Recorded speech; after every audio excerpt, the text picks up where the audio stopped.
Hi, I'm Michael Butler from Kinetix Health and Performance Center. I've been a strength coach for the last 30 years with distinction honor through the National Strength and Conditioning Association.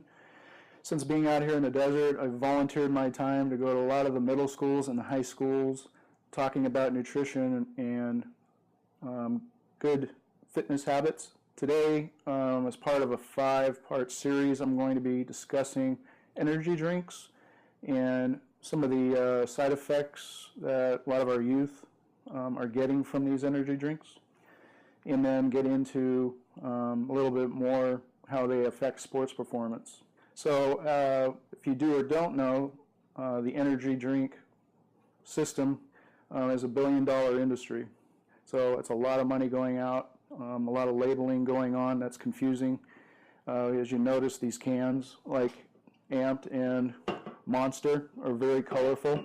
So part of why our kids are so prone to going after these substances is peer pressure, their own age groups, the color of the cans, the taste of the flavor, and the quick energy they get from these things.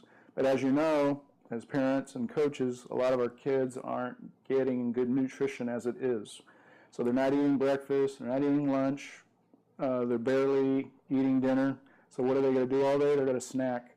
And then us as strength coaches have to take these athletes or kids and try to make them stronger, faster, quicker, but yet they don't have the nutrition. So to supplement all this, they go after the quick fix, which are the energy drinks. And what these companies have done, because they're not regulated by the FDA upon approval, they can hide what actually is going into their cans. So part of the scare with a lot of emergency room visits, almost doubling over the last 7 years, is the caffeine in these drinks, as well as some of them have a lot of sugar, and then other supplements inside the drinks that also contain caffeine, which we don't know. If you look at like a typical drink, like a Monster drink, the labeling is very small.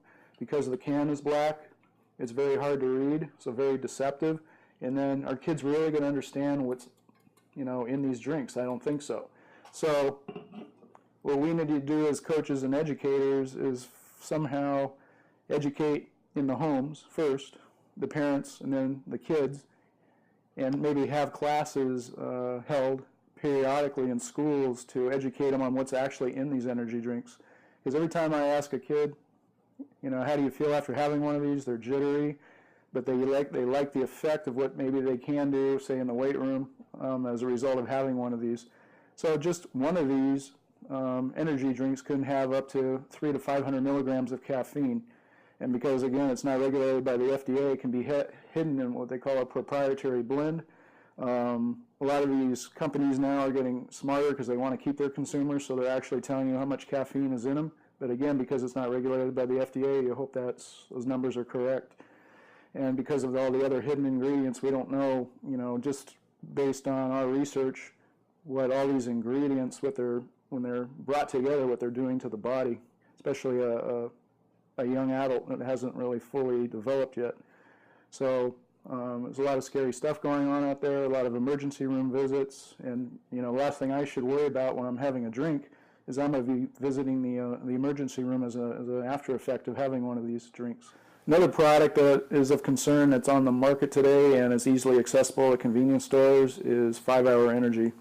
I've heard reports of people just right away having nervous system issues like jitterness, and just the blood pressure goes up, heart rate goes up, and this is just a small little bottle. Because it's not regulated by the FDA, they do say they have caffeine on here, but it doesn't tell you how much.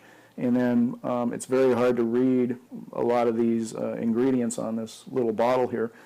The only other thing I can think of that, looking at the ingredients, that would cause central nervous system activity might be the vitamin B6 and vitamin B12 that's in this. There's quite a bit of it in here, like 8,000% of the RDA, which is quite a bit, but I highly doubt that's going to have the effect that the caffeine is having on this. So I would not recommend this drink on a regular basis. So you think of one of these can do that. Imagine if you had 2 or 3 of these in a day. If you like the information today, please click on the like button or the subscribe button at the bottom of the page, and please follow us for further information. Thank you.